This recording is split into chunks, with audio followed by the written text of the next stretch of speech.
But now to climate change, where after weeks of mass protest in Britain by hundreds of thousands of people in what's been dubbed the Extinction Rebellion, the UK Parliament has declared a climate change emergency. It's unlikely to come into effect unless Labour wins power, but even the Bank of England is now threatening dire consequences if Britain fails to act. Climate change could wipe out $20 trillion of assets, Bank of England warns. So, with an election in Australia just 2 weeks away, how is the media here, and the Murdoch media in particular, covering the issue? Spin through a few News Corp front pages, and its determination to ridicule climate action and keep it to a minimum could not be clearer. April Fool's Day. Carbon bills, green whack. Our carbon cut apocalypse. And last week this campaign continued with alarming new predictions on the front page of The Australian about the cost of Labor's climate plans. Price carbon cuts? Yes, you can. GDP lost $264 billion. Jobs lost 166,500. The wholesale electricity price in 2030 could be as much as 50% higher. And on News Corp's Sky After Dark, the usual suspects naturally took up the refrain. It's $264 billion to be precise, $250 billion by 2030.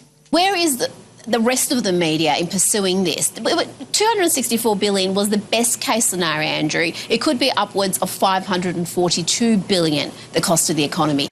As with several previous attacks, this latest News Corp barrage relied entirely on modelling by one economist, Dr Brian Fisher, who has worked extensively for the Minerals Council of Australia, which would lose heavily if Labor's policy were implemented. A fact noted by Labor leader Bill Shorten.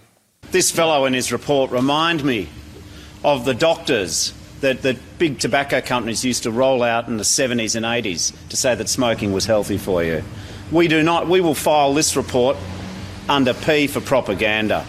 Fisher's apocalyptic forecasts were also attacked by left-wing think tank the Australia Institute. The last time Australians saw Labor's climate policies in action, emissions went down 2%, the economy grew by 5%, and employment increased by 200,000 jobs. And they were dismissed by a cavalcade of carbon experts, including the ANU's Professor Warwick McKibbin, who costed our Paris commitments for the coalition government in 2015, so should know what he's talking about. The impact of Australian Labor's climate proposal would be a small fraction of the economy by 2030, says ANU expert Warwick McKibbin. And McKibbin was backed by a host of others, including Professor Frank Yotso, director of the ANU's Centre for Climate Economics and Policy. Brian Fisher's modelling of emissions targets uses absurd cost assumptions. An abatement cost curve like this would have looked very high 20 years ago. Now it's simply ridiculous.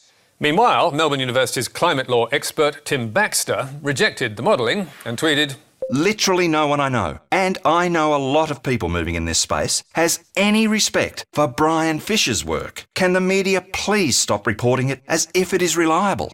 Now, if you'd run a front-page story based entirely on Fisher's work, as The Australian had done, you should surely pass such criticisms on to readers. But the Oz did not think them worth a mention, although it did run another front-page story about an egg attack on Fisher's house, which included the criticisms from Shorten, and quoted Fisher saying, "I'm not claiming to have all the facts, I just wanted to get some sort of economic discussion going." Fair enough. Just a shame The Australian didn't make that clear the day before. Of course, the media should ask what Labor's climate policy will cost, and if Labor can't give a figure, by all means, publish other people's forecasts, however extreme. But have a discussion. Hear both sides. Don't claim it as gospel. The media's duty is to report fairly and responsibly, especially when the Bank of England is talking climate catastrophe and the UK Parliament has declared a climate emergency. But time and again, News Corp has failed to do that. Last week, after reading The Australian's front-page scare, Kevin Rudd, a casualty of the climate wars, tweeted, "There will be a special place in hell reserved for Murdoch Senior, Murdoch Junior, Lachlan, and the Murdoch media for their decade-long campaign of climate change denial." We'll see in about 2 weeks' time how much effect News Corp's campaign has. But whether it succeeds or not, the Murdoch media's intentions have never been clearer.